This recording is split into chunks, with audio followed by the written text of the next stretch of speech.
ਵਾਹਿਗੁਰੂ ਜੀ ਕਾ ਖਾਲਸਾ ਸ਼੍ਰੀ ਵਾਹਿਗੁਰੂ ਜੀ ਕੀ ਫਤਿਹ। ਪ੍ਰਿਥਵੀ ਦੀ ਪੁਕਾਰ ਸੁਣ ਕੇ ਨਿਰੰਕਾਰ ਜੀ ਨੇ ਫੈਸਲਾ ਕੀਤਾ ਕਿ ਮੈਂ ਇਸ ਧਰਤੀ ਦੇ ਬੋਝ ਨੂੰ ਹਲਕਾ ਕਰਨ ਲਈ ਆਪ ਅਵਤਾਰ ਧਾਰ ਕੇ ਇਸ ਸੰਸਾਰ ਤੇ ਜਾਵਾਂਗਾ। ਤੇ ਨਿਰੰਕਾਰ ਜੀ ਨੇ ਗੁਰੂ ਨਾਨਕ ਦੇ ਰੂਪ ਵਿੱਚ ਇਸ ਧਰਤੀ ਤੇ ਅਵਤਾਰ ਧਾਰਿਆ ਤੇ ਗੁਰੂ ਨਾਨਕ ਦੇਵ ਜੀ ਨੇ ਅੱਗੇ ਜਾ ਕੇ ਸਿੱਖ ਪੰਥ ਦੀ ਸਥਾਪਨਾ ਕੀਤੀ ਤੇ ਦੁਖੀਆਂ ਦੇ ਦੁੱਖ ਦੂਰ ਕੀਤੇ।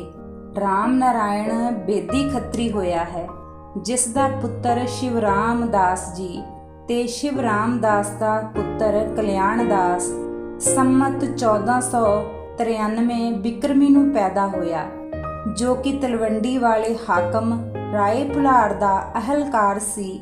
ਸੁਲਤਾਨ ਬਹਿਲੋਲ ਲੋਧੀ ਸਮੇਂ ਪਿੰਡ ਰਾਏ ਭੋਏ ਦੀ ਤਲਵੰਡੀ ਵਿੱਚ ਸੰਮਤ 1526 ਨੂੰ ਸ਼੍ਰੀ ਕਾਲੂ ਚੰਦ ਬੇਦੀ ਖੱਤਰੀ ਦੇ ਘਰ ਕੱਤਕ ਸੁਦੀ ਪੂਰਨਮਾਸ਼ੀ ਨੂੰ ਅੰਮ੍ਰਿਤ ਵੇਲੇ 1.5 ਪਹਿਰ ਰਾਤ ਰਹਿੰਦੀ ਨੂੰ ਤੇ ਮਾਤਾ ਤ੍ਰਿਪਤਾ ਦੇਵੀ ਜੀ ਦੀ ਗੋਦ ਨੂੰ ਭਾਗ ਲੱਗੇ ਤੇ ਇੱਕ ਓਂਕਾਰ ਦਾ ਪ੍ਰਕਾਸ਼ ਹੋਇਆ।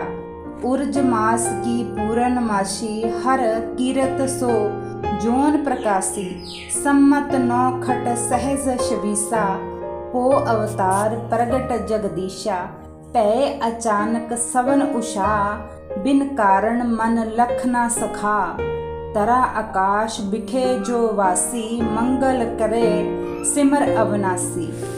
ਧਰਤੀ ਅਤੇ ਆਕਾਸ਼ ਵਿੱਚ ਬਸਣ ਵਾਲਿਆਂ ਸਾਰਿਆਂ ਨੇ ਮੰਗਲਾਚਰਨ ਕੀਤਾ। ਸੰਖ ਕੀ ਧੁਨ ਖੰਡਨ ਕੀ ਸਾਰੇ ਪਾਸਿਆਂ ਤੇ ਜੈ ਜੈਕਾਰ ਹੋਈ। ਦੇਵਤਿਆਂ ਨੇ ਕੇਸਰ ਤੇ ਚੰਦਨ ਦੀ ਵਰਖਾ ਕੀਤੀ। ਕਾਲੂ ਜੀ ਦੇ ਮੰਦਰਾਂ ਦੇ ਹਰ ਪਾਸੇ ਖੇੜਾ ਤੇ ਖੁਸ਼ੀਆਂ ਹੋਣ ਲੱਗੀਆਂ। ਕਾਲੂ ਨੇ ਗਰੀਬਾਂ ਅਨਾਥਾਂ ਨੂੰ ਧਨ ਦੌਲਤ ਵਸਤਰ ਅੰਨ ਆਦਿਕ ਜਸ਼ਾ ਸ਼ਕਤ ਸਭ ਨੂੰ ਵੰਡਿਆ। ਸਤਿਗੁਰ ਨਾਨਕ ਪ੍ਰਗਟਿਆ ਮਿੱਟੀ ਧੁੰਦ ਜਗ ਚਾਨਣ ਹੁਆ। ਜਿਉਂ ਕਰ ਸੂਰਜ ਨਿਕਲਿਆ ਤਾਰੇ ਛਪੇ ਅੰਧੇਰ ਪਲੋਇਆ। ਸਿੱਖ ਬੁਕੇ ਮਿਰਗਾਵਲੀ ਪੰਨੀ ਜਾਏ ਨਾ ਤੀਰੀ। ਧਰੁਆ ਜਿੱਥੇ ਬਾਬਾ ਪੈਰ ਧਰੇ ਪੂਜਾ ਆਸਣ ਥਾਪਣ ਸੋਇਆ। ਇੱਕ ਪਾਸੇ ਦੁੱਧ ਪਿਆ ਕੇ ਮਾਤਾ ਪਲੰਗ ਤੇ ਸੁੱਤੀ ਪਈ ਹੈ ਅਤੇ ਸੁੰਦਰ ਲਾਲ ਨੂੰ ਛਾਤੀ ਨਾਲ ਲਾ ਕੇ ਜਦ ਸਵਾ ਪਹਿਰ ਰਾਤ ਰਹਿੰਦੀ ਸੀ ਤਾਂ ਮਾਤਾ ਨੂੰ ਇੱਕ ਸੁਪਨਾ ਆਉਂਦਾ ਹੈ ਕਿ ਇੱਕ ਬੜੀ ਭਾਰੀ ਗਿਣਤੀ ਵਿੱਚ ਦੇਵਤਿਆਂ ਦਾ ਝੁੰਡ ਆਨੰਦ ਮੰਗਲਾਚਾਰ ਕਰਦਾ ਹੋਇਆ ਆਇਆ ਹੈ। ਉਹਨਾਂ ਦੇ ਕੋਲ ਇੱਕ ਬੜਾ ਸੁੰਦਰ ਸਿੰਘਾਸਨ ਹੈ ਜੋ ਸੁਤੇ ਰਤਨਾ ਮੋਤੀਆਂ ਤੇ ਮਾਣਕਾਂ ਨਾਲ ਜੜਿਆ ਹੋਇਆ ਹੈ। ਉਸ ਤੇ ਆਪਣੇ ਪੁੱਤਰ ਨੂੰ ਬੈਠਾ ਦੇਖਿਆ, ਜਿਸ ਦੀ ਅਪਾਰ ਸ਼ੋਭਾ ਹੋ ਰਹੀ ਹੈ। ਸਾਰੇ ਦੇਵਤੇ ਹੱਥ ਜੋੜ ਕੇ ਵੰਦਨਾ ਕਰ ਰਹੇ ਹਨ। ਉਹਨਾਂ ਦੇ ਹਿਰਦੇ ਵਿੱਚ ਅਥਾਹ ਪ੍ਰੇਮ ਹੈ। ਉਸਤੁਤੀ ਕਰਦੇ ਹਨ, ਜੈ ਜੈਕਾਰ ਕਰਕੇ ਆਰਤੀ ਉਤਾਰਦੇ ਤੇ ਕਸੂਰ ਅਤਰ ਚੰਦਨ ਕੇਸਰ ਆਦਿ ਸੁਗੰਧੀਆਂ ਛਿੜਕ ਕੇ ਤੇ ਪੁਸ਼ਪਾਂ ਦੀ ਵਰਖਾ ਕਰਦੇ ਹੋਏ ਪੂਜਾ ਕਰਕੇ ਵਾਪਸ ਚਲੇ ਜਾਂਦੇ ਹਨ।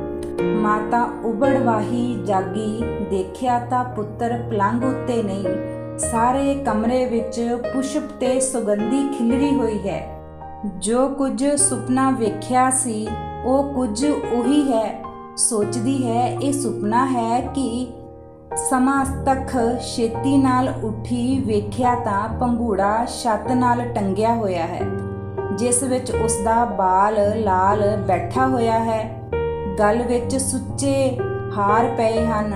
ਸਾਰੇ ਅੰਦਰ ਵਿੱਚ ਸੁਗੰਧੀ ਤੇ ਮਹਿਕ ਹੈ। ਨਿਸ਼ਚੈ ਹੋ ਗਿਆ ਕਿ ਇਹ ਮੇਰਾ ਪੁੱਤਰ ਕੋਈ ਅਵਤਾਰ ਸਤ ਚਿਤ ਆਨੰਦ ਸਰੂਪ ਹੈ, ਜਿਸ ਦੀ ਇਤਨੀ ਮਹਿਮਾ ਗगन ਮੰਡਲ ਦੇ ਵਾਸੀਆਂ ਨੇ ਕੀਤੀ ਹੈ।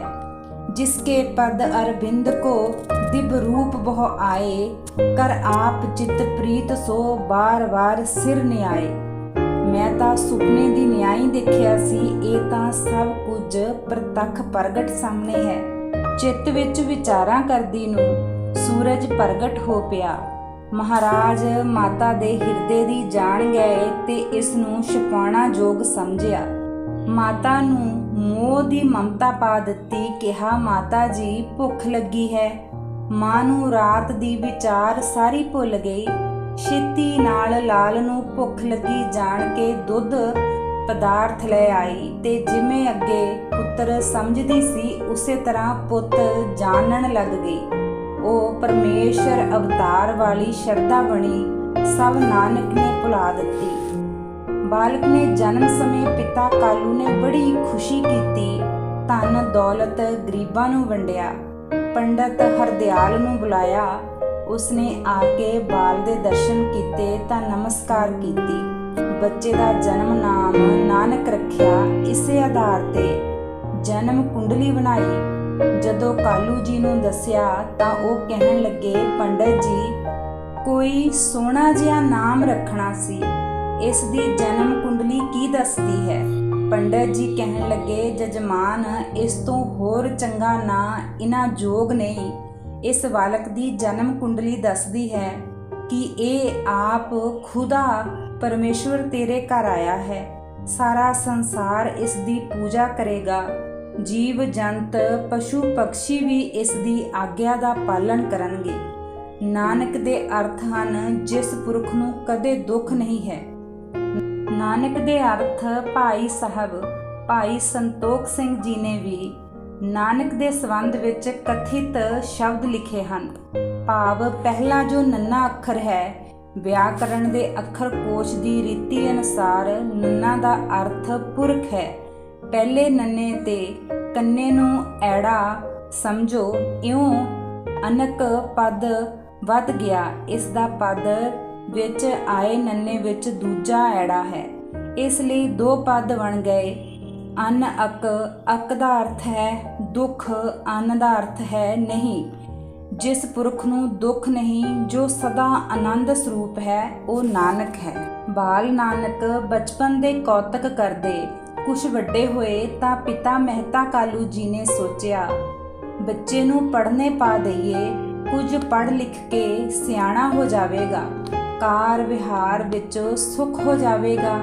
ਇਸ ਆਸੇ ਦੀ ਪੂਰਤੀ ਲਈ ਮਹਿਤਾ ਜੀ ਪੁੱਤਰ ਨੂੰ ਲੈ ਕੇ ਪੜ੍ਹਨੇ ਪਾਉਣ ਲਈ ਗੋਪਾਲ ਪਾਦੇ ਕੋਲ ਜਾ ਪਹੁੰਚੇ। ਇਹ ਗੱਲ ਸੰਮਤ 1532 ਦੀ ਹੈ। ਗੋਪਾਲ ਪਾਦੇ ਨੇ ਆਪਣੀ ਪਾਠਸ਼ਾਲਾ ਖੋਲੀ ਹੋਈ ਸੀ, ਜਿੱਥੇ ਬੱਚੇ ਪੜ੍ਹਦੇ ਸਨ। ਪਾਦਾ ਜੀ ਨੇ ਮਹਿਤਾ ਜੀ ਦਾ ਸਤਿਕਾਰ ਕੀਤਾ, ਜਿਉ ਆਇਆਂ ਨੂੰ ਆਖਿਆ। ਮਹਿਤਾ ਕਾਲੂ ਜੀ ਨੇ ਕਿਹਾ, ਪਾਦਾ ਜੀ, ਨਾਨਕ ਨੂੰ ਪੜ੍ਹਨੇ ਪਾਉਣਾ ਆਇਆ ਹਾਂ। ਇਸ ਨੂੰ ਕੁਝ ਮੁਨੀਮੀ ਲੇਖਾ ਪਤਾ ਹਿਸਾਬ ਕਿਤਾਬ ਦੇਵਨਾਗਰੀ ਪੜ੍ਹਾ ਦਿਓ, ਕੰਮ ਕਾਰ ਜੋਗਾ ਹੋ ਜਾਵੇ। ਪਾਦੇ ਨੇ ਬੜੀ ਖੁਸ਼ੀ ਨਾਲ ਨਾਨਕ ਜੀ ਨੂੰ ਆਪਣੀ ਪਾਠਸ਼ਾਲਾ ਵਿੱਚ ਦਾਖਲਾ ਕਰ ਲਿਆ। ਪਾਦਾ ਜੀ ਕੁਝ ਦੱਸਦੇ, ਨਾਨਕ ਜੀ ਝੱਟ ਸਮਝ ਲੈਣ। ਪਾਦਾ ਹੈਰਾਨ ਹੋਇਆ ਕਿ ਲੜਕਾ ਬੜਾ ਹੁਸ਼ਿਆਰ ਹੈ, ਬੁੱਧੀ ਬੜੀ ਤੇਜ਼ ਹੈ, ਛੇਤੀ ਪੜ੍ਹ ਲਿਖ ਕੇ ਸਿਆਣਾ ਹੋ ਜਾਵੇਗਾ। 2-4 ਦਿਨ ਤਾਂ ਇਸ ਤਰ੍ਹਾਂ ਗੁਜ਼ਰੇ। ਆਖਰ ਪਾਦੇ ਨੇ ਕਿਹਾ, ਨਾਨਕ ਜੀ, ਅੱਜ ਪੱਟੀ ਲਿਖ ਕੇ ਦਿਖਾਓ। ਅੱਛਾ ਜੀ, ਸਤਵਚਨ ਪੱਟੀ ਤੇ ਕਲਮ ਦਵਾਤ ਲੈ ਕੇ ਨਾਨਕ ਜੀ ਇੱਕ ਪਾਸੇ ਵੱਖਰੇ ਜਾ ਬੈਠੇ ਤੇ ਪੱਟੀ ਲਿਖਣੀ ਸ਼ੁਰੂ ਕਰ ਦਿੱਤੀ। ਰਾਗ ਆਸਾ ਮਹੱਲਾ ਪਹਿਲਾ। ਪੱਟੀ ਲਿਖੀ। ਸੱਸੇ ਸੋਏ ਸ੍ਰਿਸ਼ਟ ਜਿਨ ਸਾਜੀ, ਸਭਨਾ ਸਾਹਿਬ ਏਕ ਪਿਆ। ਸੇਵਤ ਰਹੇ ਚਿਤ ਜਿਨ ਕਾ ਲਾਗਾ, ਆਇਆ ਤਿਨ ਕਾ ਸਫਲ ਪਿਆ। ਮਨ ਕਾਹੇ ਭੂਲੇ ਮੂੜ ਮਨਾ, ਜਬ ਲੇਖਾ ਦੇਵੈ ਵੀਰਾ, ਤਉ ਪੜਿਆ ਰਹਾਓ। ਲਿਖੀ ਗਈ ਇਸ ਤਰ੍ਹਾਂ ਇਹ ਹਜੂਰ ਦੀ ਪਹਿਲੀ ਬਾਣੀ ਸੀ, ਜੋ ਛੋਟੀ ਉਮਰ ਵਿੱਚ ਲਿਖੀ। ਇਸ ਪੱਟੀ ਤੇ 35 ਛੰਦ ਲਿਖੇ। 35 ਅੱਖਰੀ ਜਿਸ ਨੂੰ ਕਹਿੰਦੇ ਹਨ। ਉਹ ਆਧਾਰ ਤੇ ਗੋਪਾਲ ਪਾਦੇ ਨੇ ਆਵਾਜ਼ ਮਾਰੀ, ਨਾਨਕ ਇੰਨਾ ਲੰਬਾ ਚੌੜਾ ਕੀ ਪਿਆ ਲਿਖਦਾ ਏ, ਲਿਆ ਦਿਖਾ।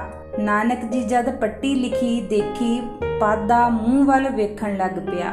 ਆਖਣ ਲੱਗਾ, ਪੜ੍ਹ ਕੇ ਸੁਣਾ। ਨਾਨਕ ਨੇ ਪੜ੍ਹ ਕੇ ਸੁਣਾਈ, ਨਾਲ ਅਰਥ ਸਮਝਾਏ। ਪਾਦਾ ਨਿਰੰਤਰ ਹੋ ਗਿਆ। ਚਰਨਾਂ ਤੇ ਮੱਥਾ ਟੇਕਿਆ, ਉਸਤਾਦ ਸ਼ਾਗਿਰਦ ਬਣ ਗਿਆ। ਇਸੇ ਤਰ੍ਹਾਂ 2-4 ਦਿਨ ਗੁਜ਼ਰ ਗਏ ਤਾਂ ਪਾਦਾ ਕਹਿਣ ਲੱਗਾ, ਨਾਨਕ ਜੀ, ਕੁਝ ਥੋੜਾ ਜਿਹਾ ਦੁਨੀਆਦਾਰੀ ਦਾ ਲੇਖਾ ਜੋਖਾ ਹੀ ਕਾਰ ਵਿਹਾਰ ਜੋਗਾ ਸਮਝ ਲਓ। ਪੜ੍ਹ ਲਿਖ ਕੇ ਕਾਰ ਵਿਹਾਰ ਚੰਗਾ ਚਲਾ ਸਕੋਗੇ। ਨਾਨਕ ਜੀ 7 ਵਚਨ ਕਹਿ ਕੇ ਫਿਰ ਅੱਖਰਾਂ ਜਾ ਕੇ ਲੇਖਾ ਲਿਖਣ ਬਹਿ ਗਏ। ਸ਼੍ਰੀ ਰਾਗ ਮਹੱਲਾ ਪਹਿਲਾ। ਜਾਲ ਮੋਹ ਗਸ ਮਸ ਕਰ ਮਤ, ਕਾਗਜ਼ ਕਰ ਸਾਰ, ਪਾਓ ਕਲਮ ਕਰ ਚਿੱਤ ਲਿਖਾਰੀ, ਗੁਰ ਪੂਛ ਲਿਖ ਵਿਚਾਰ, ਲਿਖ ਨਾਮ ਸਲਾਹਾ, ਲਿਖ ਲਿਖ ਅੰਤ ਨਾ ਪਾਰਾਵਾਰ। ਇਸ ਤਰ੍ਹਾਂ ਇਹ ਸ਼ਬਦ ਦੇ 4 ਬੰਦ ਲਿਖੇ ਜਦੋਂ ਪਾਦੇ ਨੇ ਸੁਣੇ ਤਾਂ ਨਾਲ ਸਿਰ ਤੇ ਰੱਖ ਕੇ ਰੋਣ ਲੱਗ ਪਿਆ। ਉਸ ਵੇਲੇ ਸਤਿਗੁਰ ਜੀ ਨੇ ਪਵਿੱਤਰ ਹੱਥਾਂ ਦੇ ਕੇ ਪਾਦੇ ਦਾ ਉਧਾਰ ਕੀਤਾ। ਪਾਦੇ ਦਾ ਨਿਸ਼ਚੈ ਹੋ ਗਿਆ। ਇਹ ਸਾਰਾ ਸ਼ਬਦ ਸ੍ਰੀ ਗੁਰੂ ਗ੍ਰੰਥ ਸਾਹਿਬ ਜੀ ਵਿੱਚ ਪੰਨਾ 16 ਉੱਤੇ ਹੈ। ਮਹਿਤਾ ਕਾਲੂ ਜੀ ਨੇ ਵਿਚਾਰ ਕਰਕੇ ਕੁਝ ਸਮੇਂ ਬਾਅਦ ਨਾਨਕ ਨੂੰ ਸੰਸਕ੍ਰਿਤੀ ਪੜ੍ਹਨ ਲਈ ਪੰਡਤ ਬ੍ਰਿਜ ਲਾਲ ਕੋਲ ਦਾਖਲ ਕਰਵਾਇਆ। ਗੱਲ ਉਹੀ ਬਣੀ। ਇਹ ਸੰਮਤ 1535 ਦਾ ਜ਼ਿਕਰ ਹੈ। ਜੋ ਕੁਝ ਪੰਡਤ ਪੜ੍ਹਾਵੇ ਉਹ ਅੱਗੋਂ ਪੜ੍ਹੀ ਜਾਣ। ਪੰਡਤ ਬੜਾ ਹੈਰਾਨ ਹੋਇਆ ਤੇ ਕਹਿਣ ਲੱਗਾ, ਨਾਨਕ ਜੀ ਇਹ ਗਿਆਨ ਦਾ ਖਜ਼ਾਨਾ ਕਿੱਥੋਂ ਲੁੱਟਿਆ ਹੈ? ਸੋ ਕੁਝ ਕਿਰਪਾ ਮੇਰੇ ਤੇ ਵੀ ਕਰੋ। ਉਹ ਵੀ ਪਾਦਾ ਉਸਤਾਦੀ ਛੱਡ ਕੇ ਸ਼ਾਗਿਰਦ ਬਣ ਗਿਆ। ਸਤਿਗੁਰ ਜੀ ਨੇ ਪਵਿੱਤਰ ਉਪਦੇਸ਼ ਦੇ ਕੇ ਉਸ ਨੂੰ ਵੀ ਨਿਹਾਲ ਕੀਤਾ। ਫਿਰ ਵੇਲੇ ਦੇ ਵੇਲੇ ਘਰ ਵਿੱਚ ਰਹਿ ਗਏ। ਕਾਲੂ ਜੀ ਫਿਰ ਲੈ ਗਏ ਪੰਡਤ ਜੀ ਕੋਲ ਤੇ ਆਖਿਆ, ਇਹਨਾਂ ਨੂੰ ਕੁਝ ਪੜ੍ਹਾਓ। ਘਰ ਕੱਲ ਦਿੱਤਾ ਸੀ। ਦਿਵਸ ਚਰੇ ਕਾਲੂ ਗਹਿ ਹਾਥਾ, ਲੈ ਚਟਸਾਰ ਚਲਿਓ ਨਿਜ ਸਾਥਾ। ਪੰਡਤ ਸੋ ਬੋਲਿਆ ਹਿਤ ਧਰ ਕੇ, ਦੇਹੁ ਪੜਾਏ ਹਿਰਦੈ ਰੁਚ ਕਰਕੇ। ਮਹਿਤਾ ਕਾਲੂ ਜੀ ਨੂੰ ਨਾਨਕ ਦਾ ਇਸ ਤਰ੍ਹਾਂ ਦਾ ਗਿਆਨ ਦੇਣ ਤੇ ਵਿਹਲੇ ਰਹਿਣਾ ਵੇਖ ਕੇ ਬੜਾ ਦੁੱਖ ਪਾਸਿਆ।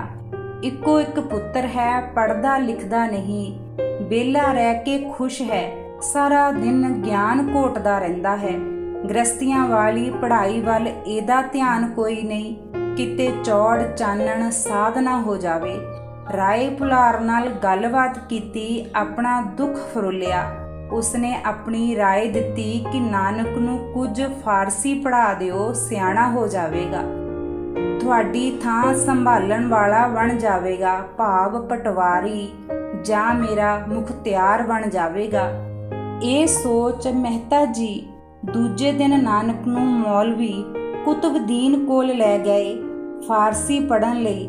ਮਦਰਸੇ ਪਾ ਦਿੱਤਾ। ਇੱਥੇ ਵੀ ਉਹੀ ਗੱਲ ਸੀ ਜੋ ਪਾਦੇ ਤੇ ਪੰਡਤ ਨਾਲ ਵਾਪਰੀ ਸੀ। 5-4 ਦਿਨ ਤਾਂ ਮੌਲਵੀ ਬੜਾ ਖੁਸ਼ ਹੁੰਦਾ ਰਿਹਾ। ਮੁੰਡਾ ਬੜਾ ਲਾਇਕ ਹੈ, ਛੇਤੀ ਇਲਮ ਪੜ੍ਹ ਜਾਵੇਗਾ, ਮੇਰੀ ਸ਼ੋਭਾ ਹੋਵੇਗੀ, ਨਾਲੇ ਕਾਲੂ ਜੀ ਨੂੰ ਧਨ ਮਿਲੇਗਾ। ਪਰ ਮੌਲਵੀ ਹੈਰਾਨ ਰਹਿ ਗਿਆ ਜਦੋਂ ਨਾਨਕ ਦੇਵ ਜੀ ਨੇ ਆਪਣਾ ਸਬਕ ਸੁਣਾਇਆ। ਉਹ ਸਬਕ ਇਸ ਤਰ੍ਹਾਂ ਕੰਨ ਲਾ ਕੇ ਮੌਲਵੀ ਨੇ ਸੁਣਿਆ ਜਿਵੇਂ ਇੱਕ ਇੱਕ ਅੱਖਰ ਉਹਦੇ ਹਿਰਦੇ ਵਿੱਚ ਧੱਸਦਾ ਜਾ ਰਿਹਾ ਹੋਵੇ। ਸ੍ਰੀ ਰਾਗ ਮਹੱਲਾ ਪਹਿਲਾ ਘਰ ਚੌਥਾ। ਸੋਈ ਮੌਲਾ ਜਿਨ ਜਗ ਮੋਲਿਆ, ਹਰਿਆ ਕੀਆ ਸੰਸਾਰੋ, ਆਵ ਖਾਕ ਜਿਨ ਬੰਦ ਰਹਾਈ, ਤਨ ਸਿਰਜਣ ਹਾਰੋ। ਮਰਣਾ ਮੂਲਾ ਮਰਣਾ ਪੀ, ਕਰ ਤਾਰੇ ਡਰਨਾ ਰਹਾਓ। ਤਾਂ ਤੂੰ ਮੂਲਾ ਤਾਂ ਤੂੰ ਕਾਜੀ, ਜਾਣੇ ਨਾਮ ਖੁਦਾਈ। ਜੇ ਬਹੁ ਤੇਰਾ ਪੜਿਆ ਹੋਵੇ, ਕੋ ਰਹੇ ਨਾ ਪਰਿਆ ਪਾਈ। ਮੌਲਵੀ ਸਾਹਿਬ ਨੇ ਕਦਮ ਬੋਸੀ ਕੀਤੀ ਤੇ ਆਖਿਆ, ਨਾਨਕ ਤੂੰ ਮੇਰਾ ਉਸਤਾਦ ਹੈ, ਜਿਸ ਨੇ ਮੈਨੂੰ ਸੱਚੀ ਪੜ੍ਹਾਈ ਪੜ੍ਹਾ ਕੇ ਖੁਦਾ ਦੇ ਲੜ ਲਾਇਆ ਤੇ ਸਿੱਧਾ ਰਸਤਾ ਦੱਸਿਆ ਹੈ। ਇਸੇ ਤਰ੍ਹਾਂ ਮੌਲਵੀ ਨੂੰ ਉਪਦੇਸ਼ ਦੇ ਕੇ ਨਾਨਕ ਜੀ ਫਿਰ ਘਰ ਵਿਹਲੇ ਦੇ ਵਿਹਲੇ ਹੀ ਰਹਿ ਗਏ। ਇਹ ਸੀ ਗੁਰੂ ਨਾਨਕ ਦੇਵ ਜੀ ਦੀ ਪੜ੍ਹਾਈ। ਵਾਹਿਗੁਰੂ ਜੀ ਕਾ ਖਾਲਸਾ, ਸ੍ਰੀ ਵਾਹਿਗੁਰੂ ਜੀ ਕੀ ਫਤਿਹ।